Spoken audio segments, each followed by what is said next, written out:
గురూజీ 72 గంటల్లోనే ఫోన్ లోని అద్భుతమైన జ్యోతిష్య పరిష్కారం చూపిస్తారు. నమ్మండి, నమ్మకపోండి, ఇది నిజం.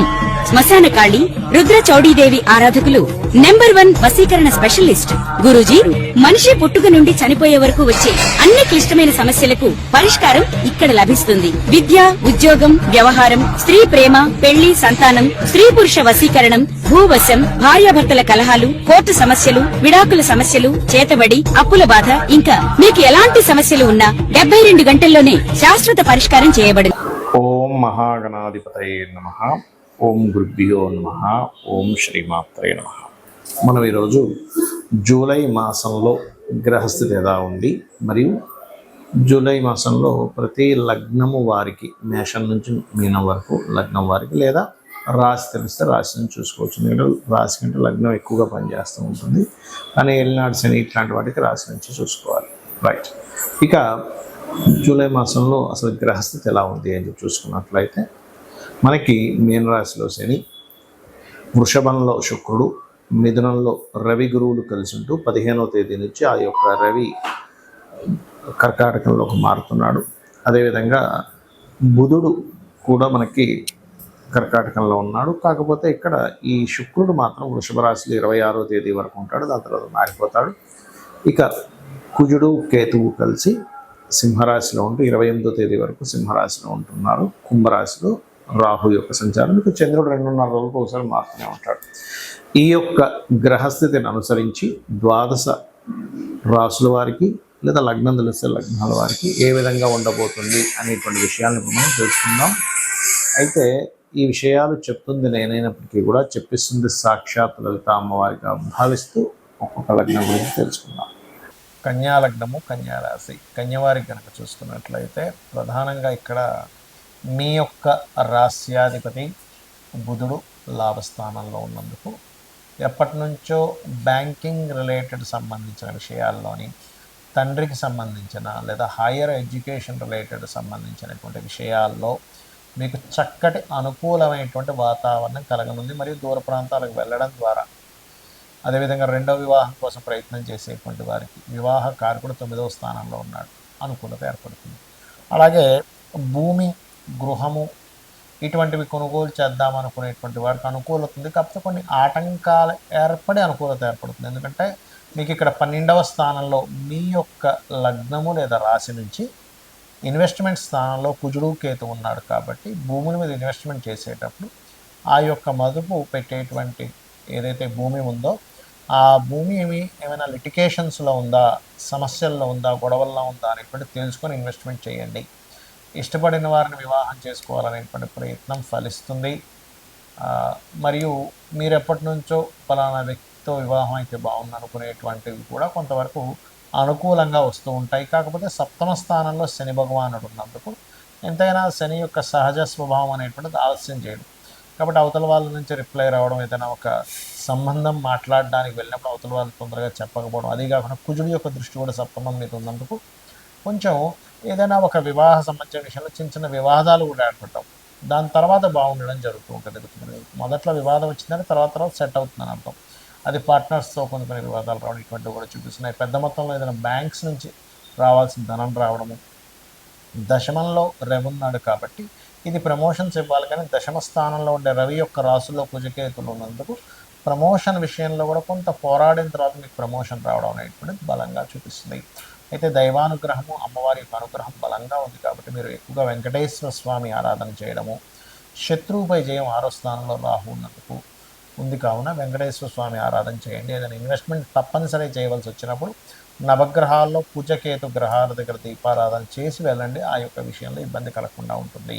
చాలామంది 2 రకాల భయాలు ఎక్కువగా పెంచుకుంటారు. ఒకటి ఏలినాడు శని, అర్ధాష్టమ శని, అష్టమ శని అనే శని ప్రభావం. రెండోది కాలసర్ప యోగం. ఇక్కడ ఒకటే గుర్తుపెట్టుకోండి, కాలసర్పము యోగం అనేటువంటిది ఏదైతుందో జన్మజాతకానికి అసలు అప్లై చేయకూడదు.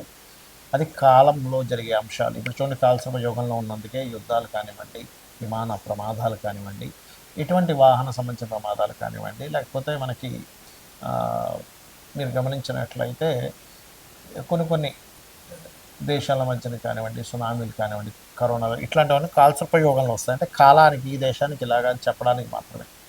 కేవలం సహజంగా ఉండే సర్పదోషాలు వాటికి కూడా పెద్దగా టెన్షన్ పడకుండా రావి చెట్టుకి ప్రదక్షిణం చేసుకోవడము, అక్కడ ఉండేటువంటి సర్పాల మీద పాలు లేనట్లయితే పసుపు నీళ్ళు వేయడం, లేదా సర్ప ప్రతిష్ఠ చేసుకోవడం ద్వారా ఖచ్చితంగా తొలగిపోతుంది. అంతగా భయం వేస్తుందండి, నాకు కాల్సిపోయి యోగం వల్ల అన్నీ ఆగిపోతున్నాను, మీకు ఇన్నర్ ఫీలింగ్ ఉంటే కాళహస్తికి వెళ్ళరండి. ఈశ్వరానుగ్రహం ఉంటే ఖచ్చితంగా ఏ దోషమైనా పోతుంది.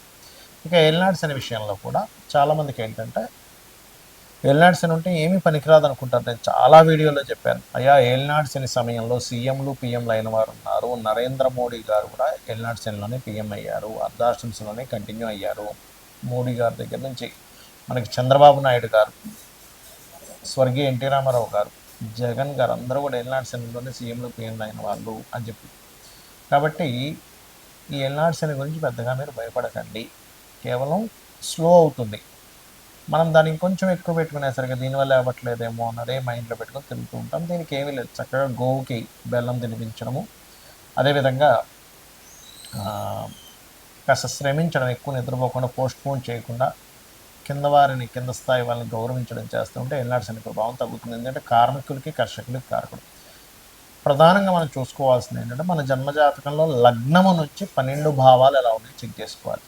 ఎదగలేకపోతున్నాము, శరీర సౌఖ్యం లేదు, శారీరకంగా కష్టమే ఉంది కానీ సుఖం లేదంటే మీ లగ్నం ఎక్కడో పాడైందంటే మీ లగ్నాధిపతి ఎలా ఉన్నాడో చెక్ చేసుకోవాలి. ధనం రావట్లేదండి, ఎంత ప్రయత్నించినా ధనం విషయంలో చాలా ఇబ్బందిగా ఉంది అనుకునేప్పుడు మీ ధనాధిపతి ఎలా ఉన్నాడో చూడాలి.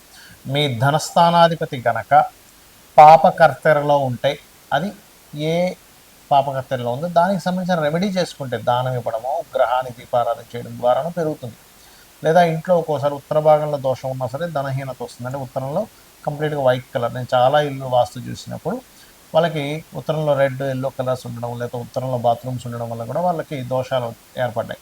అది మార్చినప్పుడు వాళ్ళకి అక్కడి నుంచి మళ్ళీ ధనం రావడం జరిగింది వాళ్ళ ఇళ్లలో. అలాగే మరొక విషయం ఏంటంటే ఇక్కడ మీకు సిబ్లింగ్స్తో పడదు కొంతమందికి, ఎందుకు 3వ స్థానం పాడైంది. సో ఎవరితో ఏ బంధువర్గం ఉందో వాళ్ళతో పడదు, దానికి సంబంధించిన విషయంలో కొంచెం జాగ్రత్తగా ఉండడం, వాళ్ళతో కాస్త మెదులుకోవడం చూసుకుంటున్నారు. అదేవిధంగా కొంతమంది పలానా చదువుతున్నామండి కానీ నాకు ఎందుకు ఆ చదువు కలిసి రాలేదంటారు. అంటే ఏమిటి, మీ ధనాధిపతి వేటి మూలంగా దానికి సంబంధించి చదవడం మంచిది. అంటే మీకు రవితో ఉన్నాడు, అప్పుడు ఏంటి మీరు మెడికల్ రంగాలు, చంద్రుడితో ఉన్నాడు ఫుడ్ రిలేటెడ్ లేదా ట్రాన్స్పోర్టింగ్ రిలేటెడ్, గురువుతో ఉన్నాడు టీచింగ్, బుధుడితో ఉన్నాడు బిజినెస్ మార్కెటింగ్, ఇట్లా ఒక్కొక్కటి. శుక్రుడితో ఉన్నాడు అందానికి సంబంధించిన, రాహుకేతువులతో ఉన్నాడు ఫార్మా లేకపోతే ఫ్యాషన్, మన ఈ యొక్క సాఫ్ట్వేర్ రిలేటెడ్ సంబంధించినటువంటి, ఇట్లా ఒక్కొక్క గ్రహం దేంతో కలిసి ఉన్నాడు, శాటన్తో ఉన్నాడు, ఆయిల్స్ లేకపోతే పురాతన సంబంధించి ఇట్లాంటివన్నీ కూడా. అలా ఏంటంటే అసలు మనకి ఎప్పుడు సరైనటువంటి యోగం ఉంది, ఇన్వెస్ట్మెంట్ చేయడానికి సరైన సమయం ఏమిటి అనేది ఆస్ట్రాలజీలో తెలుస్తుంది.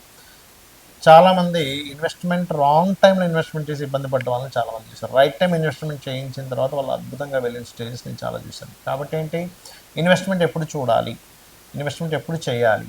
రాంగ్ టైం ఇన్వెస్ట్మెంట్, రాంగ్ టైంలో మ్యారేజ్ చేసుకోవడం వల్ల కూడా ఇబ్బంది వస్తూ ఉంటుంది. రాంగ్ టైంలో మనము గృహ నిర్మాణం ప్రారంభిస్తాం, అది ఆ సంవత్సరం కరెక్ట్ కాదు, అలాంటి నెక్స్ట్ ఇయర్ చేసుకోవడం, లేదా ఒక 3 నెలల తర్వాత ఉంటుంది. అలా ప్రతిదీ కూడా ఇన్వెస్ట్మెంట్ దగ్గర నుంచి, విదేశాలు వెళ్ళడం దగ్గర నుంచి, గృహ నిర్మాణం దగ్గర నుంచి, అదేవిధంగా వివాహం చేసుకోవడం దగ్గర నుంచి అన్నీ కూడా మన జ్యోతిష్ శాస్త్రంలో ఫలానా టైం ఈజ్ పర్ఫెక్ట్, మహాదశ అంతర్దశ కరెక్ట్గా యోగిస్తుంది ఇక్కడ, లేదా గోచారం యోగిస్తుంది. ఈ రెండిట్లో ఏది యోగించకపోయినా ఆ టైంలో మనం ఆ యొక్క శుభకార్యాలు కానీ మనకి లైఫ్లో పనికొచ్చేటువంటిది కానీ లాభం వచ్చేటువంటిది చేయడం వల్ల ఎటువంటి లాభము ఉండదు, గుర్తుపెట్టుకోండి. ఇక మీరు చేయవలసినటువంటి దేవతా ఆరాధన ఏమిటి అని చెప్పి చూసుకున్నట్లయితే ముఖ్యంగా మీరు చేయవలసినటువంటి దేవతారాధన, ఎవరైనా సరే మీ పంచమాధిపతి మీకు రుణ రోగ శత్రుత్వాలను తగ్గిస్తుంది పంచమాధిపతి ఆరాధన చేసినట్లయితే. లేదు, రోజు ఉదయం సాయంత్రం లలితా అమ్మవారిని నమ్ముకోండి, లలితా సహస్రనామాలు లేదా మీ ఇష్టదైవాన్ని ఎవరినైనా సరే ఉదయం సాయంత్రం పూజ చేయండి. ఖచ్చితంగా మీకు ఎటువంటి గ్రహస్థితి ఉన్నా, ఆ గ్రహస్థితి కూడా మనం పూర్వజన్మల్లో చేసుకున్న కర్మ వల్ల వస్తుంది. కాబట్టి ఎటువంటి గ్రహస్థితి ఉన్నా సరే ఆ అమ్మవారు తొలగిస్తుంది, మీకు ఆనందదాయకమైనటువంటి జీవితాన్ని అందిస్తుంది. అందించాలని మనస్ఫూర్తి కోరుకుంటూ శ్రీమాత్రే నమః.